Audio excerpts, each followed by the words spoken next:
اور بس وہی ہونا تھا جو بخاری اور مسلم میں حدیث ہے، میری امت اور فتنوں کے درمیان دروازہ عمر ہے، جب عمر کو شہید کر دیا جائے گا فتنے شروع ہو جائیں گے۔ حضرت عمر کے بعد مینجمنٹ کمزور ہو گئی، اور وہ ابو داؤد میں حدیث بڑی خطرناک ہے شاہ جی۔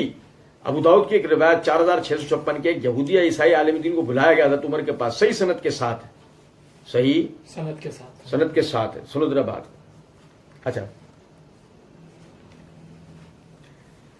پہلے تو میں توجہ دینا نا، مرزا جی وہ مرزا جی کہہ رہے ہیں نا کہ مرزا جی نے اپنی اسی ویڈیو کے اندر کہا بطور خاص عوام الناس کے لیے شاہ جی کہ جنہیں احادیث کے صحیح یا ضعیف ہونے کی پہچان نہیں ہوتی جب تک کہ ان کی رہنمائی کوئی دوسرا نہ کر دے۔ وہ کہتے ہیں ان بیچاروں کو، اور وہ اتنے للو پنجو ہیں کہ ان کو پتہ ہی نہیں چلتا کہ صحیح اور ضعیف کیا ہے۔ مرزا جی اسی کا فائدہ اٹھاتے ہیں، مرزا جی ضعیف روایتوں کو صحیح کر دیتے ہیں۔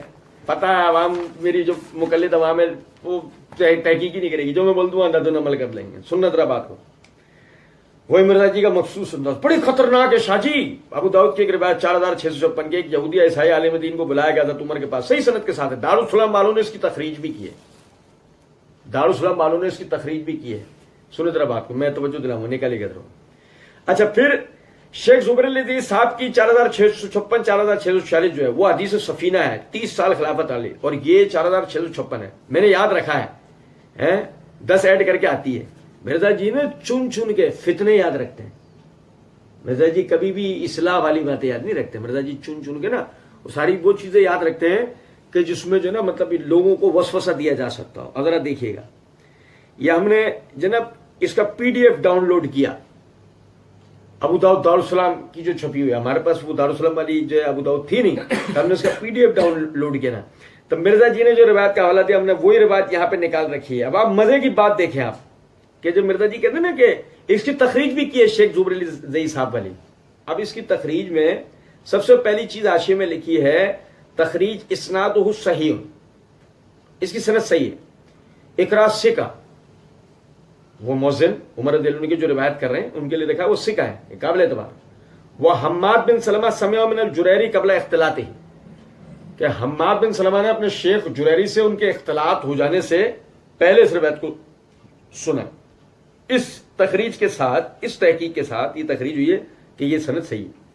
لیکن دوسرے صفحے کے حاشیے پہ کیا لکھا ہے، سنیے ذرا بات کو، لکھا ہے مسلمانوں میں اہل کتاب کی اس قسم کی روایات کی بصراحت تصدیق یا تکذیب نہیں کی جاتی، صرف روایت کی جاتی۔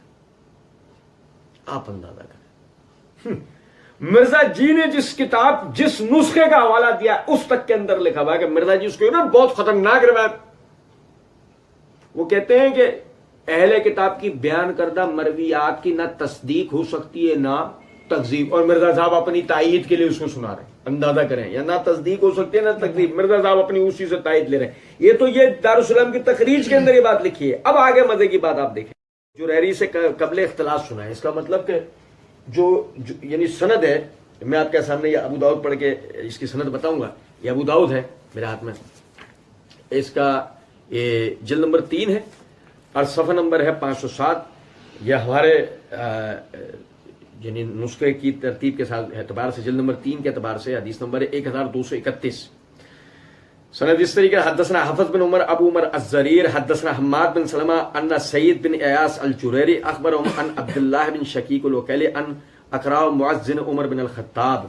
اب اس کے تحت یہ روایت ہے کہ سعید بن ایاس کے بارے میں کہتے ہیں کہ یعنی کہ سعید بن حماد بن سلمہ کہتے ہیں کہ روایت ہم سے سعید بن ایاس نے بیان کی، بہرحال سمجھے گا، وہ کہتے ہیں کہ جی انہوں نے ان سے روایت جو ہے وہ بعد از اختلاط جو ہے اس روایت کو سنا ہے۔ بہرحال سب سے پہلے دیکھیے گا امارات میں میزان الاعتدال ہے، اس کی جلد نمبر 3 کا صفحہ نمبر 188 189 ہے۔ پہلے ایک میں توجہ دلا دوں، سعید بن ایاس ابو مسعود الجریری کے لیے امام ابو حاتم رازی رحمۃ اللہ علیہ کہتے ہیں تغیر حفظہ قبل موتہ، ان کا حافظہ متغیر ہو گیا تھا ان کی موت سے پہلے۔ وقال محمد بن ابی عدی لا نکذب اللہ سمعنا من الجریری وهو مختلف۔ محمد بن ابی عدی کہتے ہیں میں اللہ کے نام سے بات میں جھوٹ نہیں بولتا، اللہ کے نام سے میں نے جریری سے سنا وہ مختلف ہو چکے تھے۔ امام ابن معین کہتے ہیں کہ کہا یحییٰ بن سعید نے عیسیٰ بن یونس سے اسمعت من الجریری وهو مختلف، قال نعم قال لا تروی عنہ، کہتے ہیں کہ عیسیٰ بن یونس سے کہا کہ تو نے جریری سنا جبکہ وہ مختلف بھی ہو گیا، کہا ہاں، کہا اس سے روایت نہیں لیا کر، اس سے روایت نہیں لیا کر۔ اس کے بعد کہتے ہیں